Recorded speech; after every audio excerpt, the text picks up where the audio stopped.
everyone, my name is Anjali Rajbar. I read in class 8. Today my topic is reaching the age of adolescence. आज मैं आपको बताने जा रही हूँ reaching the age of adolescence के बारे में। तो सबसे पहले जानेंगे इसमें चेंजेस क्या क्या होती हैं।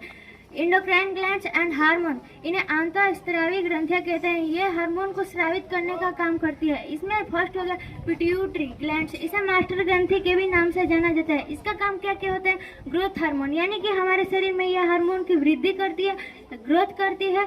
कंट्रोल अदर ग्लैंड्स, जो अदर ग्रंथियां उनको भी कंट्रोल करने का काम करते हैं। स्टार्ट प्यूबर्टी, जो यौवन होता है ये इसी के थ्रू स्टार्ट होता है। थायराइड से थायरोक्सिन हार्मोन रिलीज होता है, इसे आयोडीन युक्त कहते हैं। कंट्रोल मेटाबॉलिज्म, यानी जो हमारी उपापचय क्रियाएं होती हैं उन्हें भी कंट्रोल करता है। मेटाबॉलिज्म यानी जो हम भोजन ग्रहण करते हैं उसे एनर्जी प्रदान करने का काम मेटाबॉलिज्म करता है।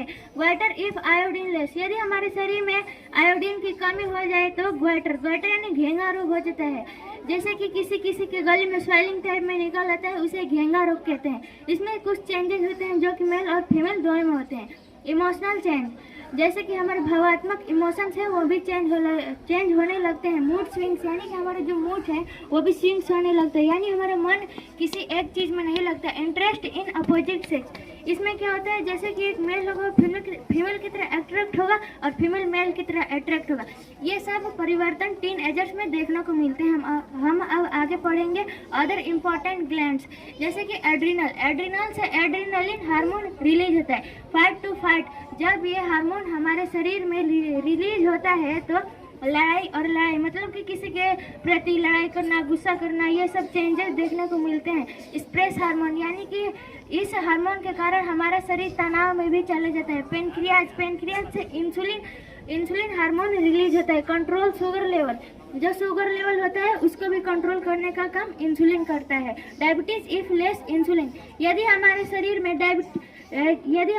में इंसुलिन की कमी हो जाए तो डायबिटीज होने लगती है। यदि किसी को डायबिटीज की प्रॉब्लम हो तो वो डायबिटीज का इंजेक्शन भी लगवाते हैं। हम अब आगे देखेंगे एंडोक्राइन एंड एक्सोक्राइन ग्लैंड्स, यानी अंतःस्रावी एंड बहिःस्रावी ग्रंथियां। सीक्रेट्स डायरेक्टली इनटू ब्लड, यह हार्मोन को डायरेक्ट हमारे ब्लड में मिला देती है। जैसे पिट्यूटरी हो गया, थायराइड हो गया, ओवरी जो फीमेल में पाया जाता है इसमें एस्ट्रोजन नाम का हार्मोन पाया जाता है।